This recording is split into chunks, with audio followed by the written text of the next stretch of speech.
Good morning. We're from the New Hampshire Sons of the American Revolution. We're here in Dunbarton, New Hampshire for a flag retirement ceremony. Traditionally on Flag Day, communities across the country will collect flags that are no longer serviceable and they retire them and destroy them in an appropriate manner. So today there will be some prayers, blessings of the flags as they are retired. We will fire a 3-volley musket salute in honor of the flags and the service that they have provided to us.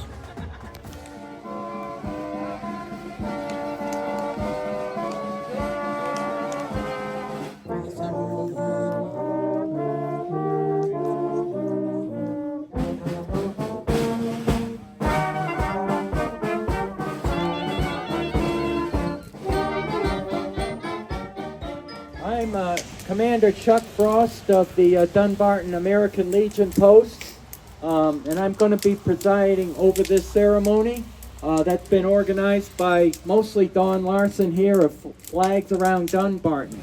Present arms.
Order, arms. Our U.S. Army's 250th birthday as well.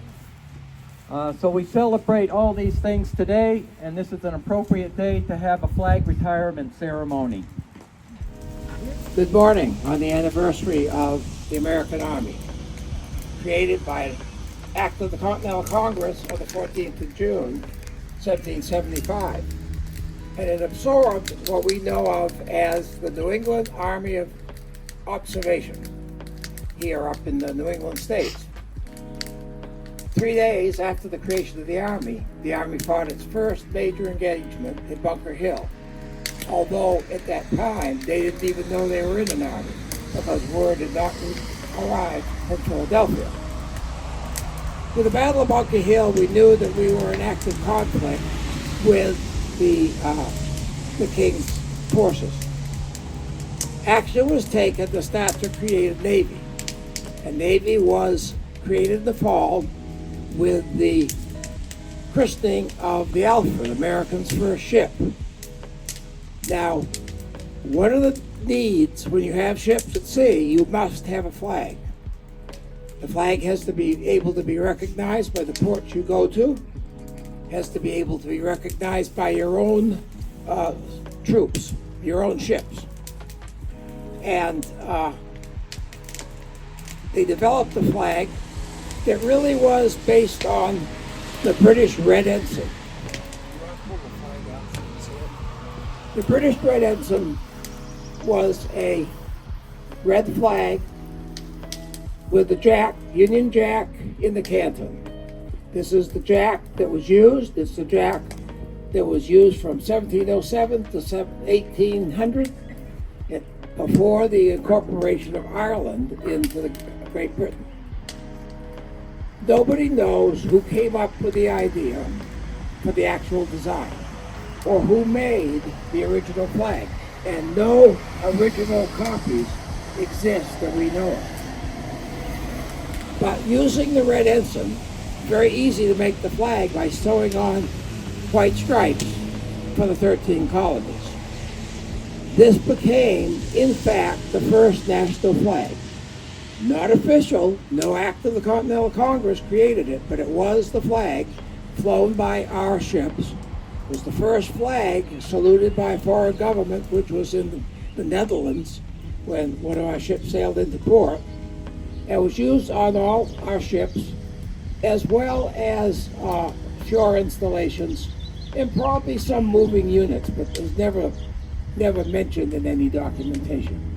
But it is the first flag. It was used from first time in December of 1775 until the Flag Act in June of 1777. The Flag Act only specified the 13 stripes, blue canton, and 13 stars, with no particular interest in how the stars were arranged. They weren't specified.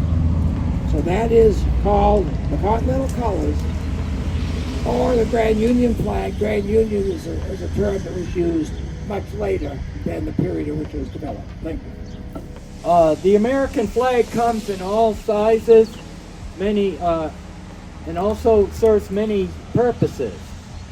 Let us honor the service and sacrifice of the American flag now.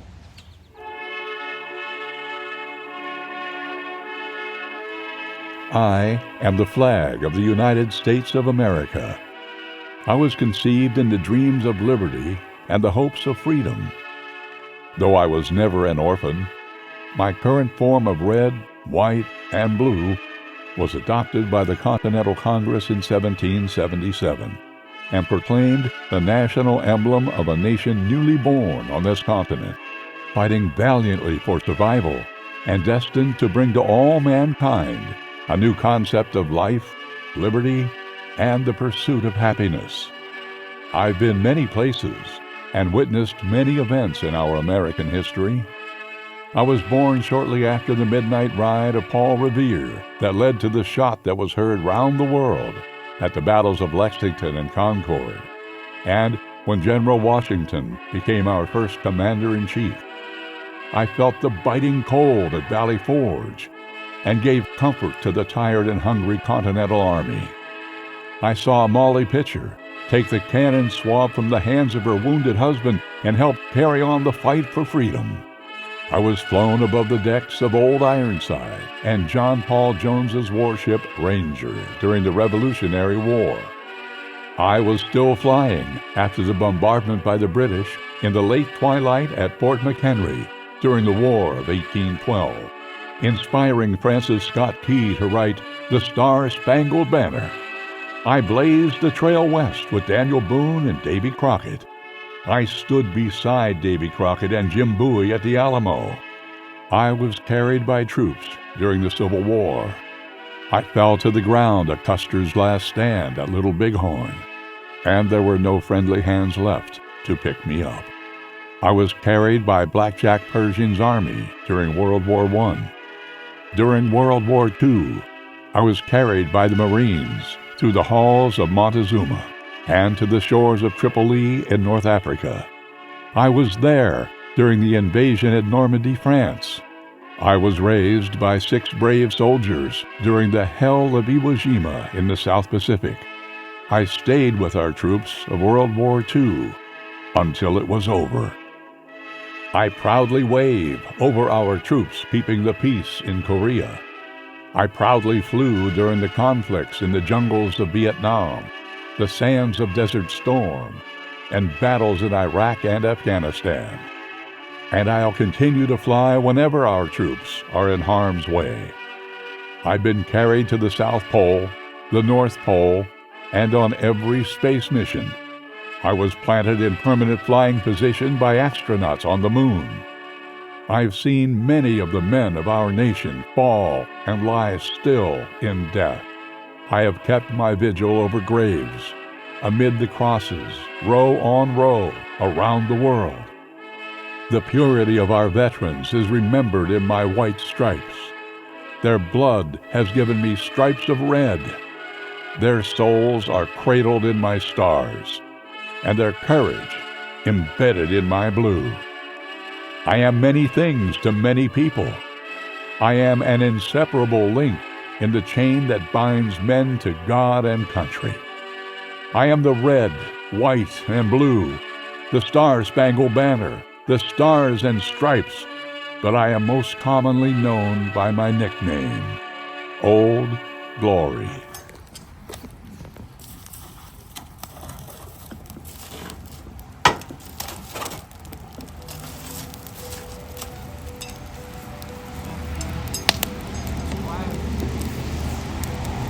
Yes, present the flag.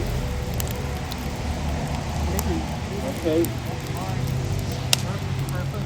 Now it's time to retire it in the proper manner. Our comrades, we have presented here flags that have been inspected and judged to be unserviceable.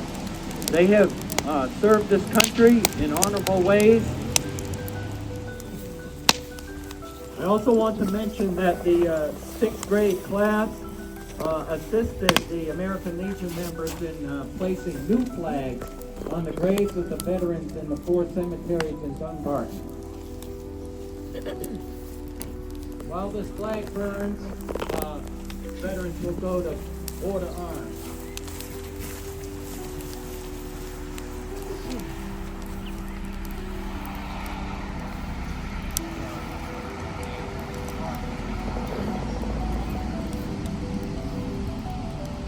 Order arms. Go ahead and put another flag in the fire. Thank you.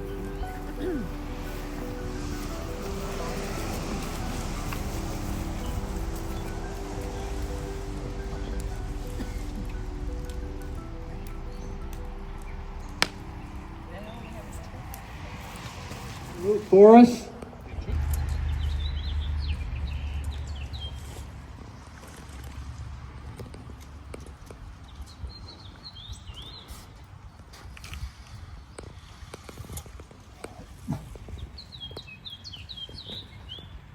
Make ready. Hammer stalls off. Take aim. Fire. Prime and load.